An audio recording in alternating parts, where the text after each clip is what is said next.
हम दो हमारे दो, बच्चे दो ही अच्छे। ऐसी सोच रखने वालों के लिए सूबे में आने वाले दिनों में जिंदगी की राह आसान होगी। जनसंख्या के लिहाज से देश की सर्वाधिक आबादी वाले सूबे उत्तर प्रदेश में अब 2 से ज्यादा बच्चे वाले अभिभावकों की मुश्किलें बढ़ने वाली हैं।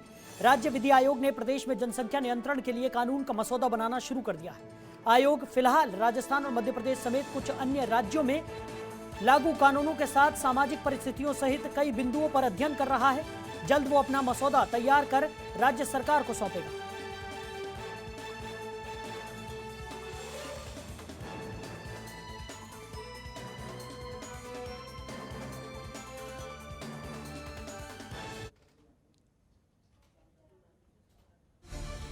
यूपी में जनसंख्या नियंत्रण कानून का मसौदा तैयार हो रहा है। 2 से ज्यादा बच्चे वालों के लिए परेशानियां हो सकती हैं। राज्य विधि आयोग यह मसौदा बना रहा है। सरकारी सुविधाओं में कटौती पर विचार किया जा रहा है। सरकारी योजनाओं से कटौती को लेकर कई बिंदुओं पर अध्ययन भी हो रहा है।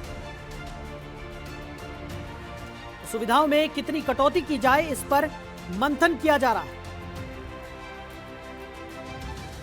राशन और अन्य सब्सिडी में कटौती पर भी विचार हो रहा है। सरकारी नौकरियों में क्या व्यवस्था होगी, ऐसे बिंदु इस मसौदे में अहम रहेंगे। असम, राजस्थान और मध्य प्रदेश में लागू कानूनों का अध्ययन भी किया जा रहा है। वहीं इस मामले में बीजेपी प्रवक्ता मनीष शुक्ला ने कहा कि देश में एक राष्ट्रीय जनसंख्या नीति लागू है और निश्चित रूप से उसका पालन होना चाहिए। राज्य विधि आयोग ने बढ़ती हुई जनसंख्या पर चिंता व्यक्त की है और कुछ सुझाव भेजे हैं और इस पर किसी को दो राय नहीं होनी चाहिए कि सभी संसाधनों पर बढ़ती हुई जनसंख्या भारी पड़ रही है। देश में एक राष्ट्रीय जनसंख्या नीति लागू है और निश्चित रूप से उसका पालन होना चाहिए। राज्य विधि आयोग ने भी बढ़ती हुई जनसंख्या पे चिंता व्यक्त की है और कुछ सुझाव भेजे हैं और इसमें तो किसी को दो राय नहीं होनी चाहिए कि सभी संसाधनों पर बढ़ती हुई जनसंख्या भारी पड़ रही है। तो खबर पर ज्यादा जानकारी के साथ हमारे सहयोगी हमारे साथ जुड़ गए हैं। तो ओम पांडे हमारे साथ जुड़े हुए हैं। ओम, जिस तरीके से ये नया मसौदा यहाँ पर जनसंख्या नियंत्रण को लेकर तैयार किया जा रहा है, क्या कुछ निकलकर सामने आ रहा है? देखिए साहिल, उत्तर प्रदेश में अभिभावकों के लिए कहीं न कहीं ये मुश्किल जरूर होगी, क्योंकि जिस तरह से जो राज्य विधि आयोग के अध्यक्ष हैं आदित्यनाथ मित्तल, उनके द्वारा इस तरह का जब इस तरह की मसौदे की बात कही गई है, जब उन्होंने इस बात को रखा है कि एक मसौदा तैयार हो रहा है उत्तर प्रदेश में जो जनसंख्या नियंत्रण के लिए होगा, तो सबसे पहले अगर आदित्यनाथ मित्तल के तमाम बयानों पर जाते हैं तो उन्होंने साफ तौर से कहा कि कहीं न कहीं ये जो जनसंख्या नियंत्रण है उत्तर प्रदेश की, क्योंकि उत्तर प्रदेश एक देश का ऐसा राज्य है जिसमें जनसंख्या के मामले में सबसे ज्यादा जनसंख्या है उत्तर प्रदेश में। और ऐसे में हाल ही में जिस तरह से तमाम लोगों ने देखा कि जनसंख्या की वजह से स्वास्थ्य सुविधाएं या सरकार की उन तमाम योजनाएं उन लोगों तक नहीं पहुंच पाती हैं, तो कहीं ना कहीं जो आदित्यनाथ मित्तल ने साफ तौर से इस बात को कहा कि उन तमाम सरकारी योजनाओं को सही पायदान तक पहुंचाना है, सही लोगों तक पहुंचाना है। उसमें जो सबसे बड़ा रोड़ा है वो कहीं ना कहीं जनसंख्या है। उसी के तहत एक मसौदा तैयार किया जा रहा है। असम, मध्य प्रदेश, राजस्थान, उन तमाम जो राज्यों में इस तरह का जो कानून लागू है उन तमाम चीजों पर लगातार विचार किया जा रहा है और विचार करने के साथ साथ एक मसौदा तैयार किया जा रहा है जो उत्तर प्रदेश में लागू किया जाएगा।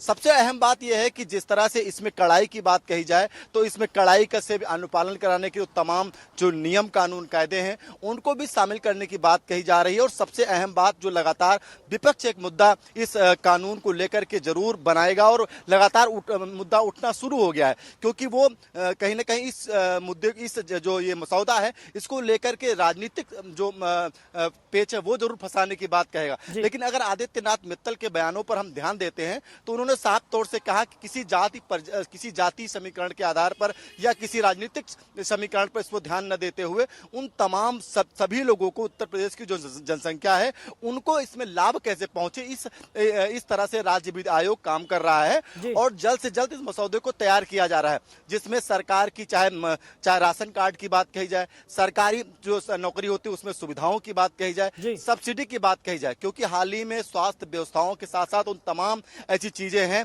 जो कोरोना काल में चरमरा गई थी। और उसका सबसे महत्वपूर्ण रीजन ये है कि जो कि जनसंख्या की वजह से वो सुविधाएं जो थी वो शायद उचित पायदान तक नहीं पहुंच पाई। यही कारण है कि लखनऊ के हालात सबने देखे, उत्तर प्रदेश के हालात सबने देखे। तो कहीं ना कहीं राज्य विधि आयोग इन तमाम विचारों पर लगातार काम करता हुआ नजर आ रहा है और माना जा रहा है इस मसौदों को लेकर लगातार जो काम है वो भी शुरू हो गया है। अब ऐसे में इस मसौदे को लेकर ये जरूर है कि राज्य सरकार के सामने इस मसौदे को रखा जाएगा।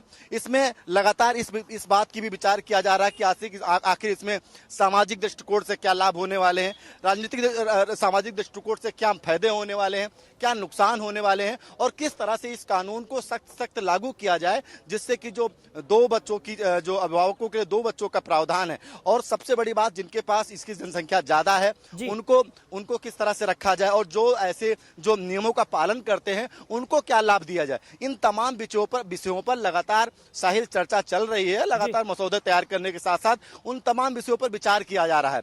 लेकिन अगर हम बात करते हैं साहिल राजनीतिक दृष्टिकोण से, तो कहीं ना कहीं इस मामले पर राजनीति जरूर गर्मा गई है।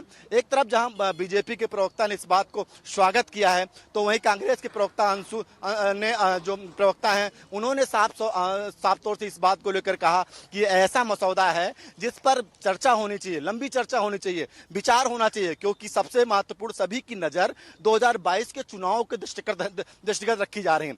लेकिन हम शायद सबसे बड़ी बात अगर हम अहम करते हैं तो कहीं ना कहीं देश के लिए और उत्तर प्रदेश के लिए ये एक ऐसी समीकरण, ये एक ऐसा मसौदा है, माफी चाहता हूं समीकरण नहीं, मसौदा है जिसमें जिस मसौदे के तहत अगर उत्तर प्रदेश को इस कानून के तहत लाया जाता है तो कहीं ना कहीं उत्तर प्रदेश का जो व्यवस्था है वो जरूर बदलेगी। और यही कारण है कि आदित्यनाथ मित्तल इन तमाम विषयों पर उन्होंने बेबाकी से अपनी बात रखी है और साफ तौर से कहा है कि जो राज्य विधि आयोग है इस पे गहन अध्ययन कर रहा है। इसका मतलब साफ है कि जब 3 राज्यों के जो जिस तरह से कानून वहां पर लागू है उसका अध्ययन किया जा रहा है, सामाजिक दृष्टिकोण से क्या इसमें फायदे होंगे लोगों को, किस तरह से इसको लागू किया जाएगा, इसमें सख्ती से क्या पालन कराया जाएगा। और सबसे बड़ी बात है कि जनसंख्या को लेकर अगर उत्तर प्रदेश की बात कही जाए, उन तमाम सुविधाएं जो सरकार चाहती है कि उन लोगों तक पहुंचे और शायद है वो चीजें लोगों तक नहीं पहुंच पाती हैं। तो कहीं ना कहीं अगर हम उत्तर प्रदेश की जनता के लिहाज से बात करें साहिल, तो कहीं ना कहीं ये एक बड़ा मसौदा है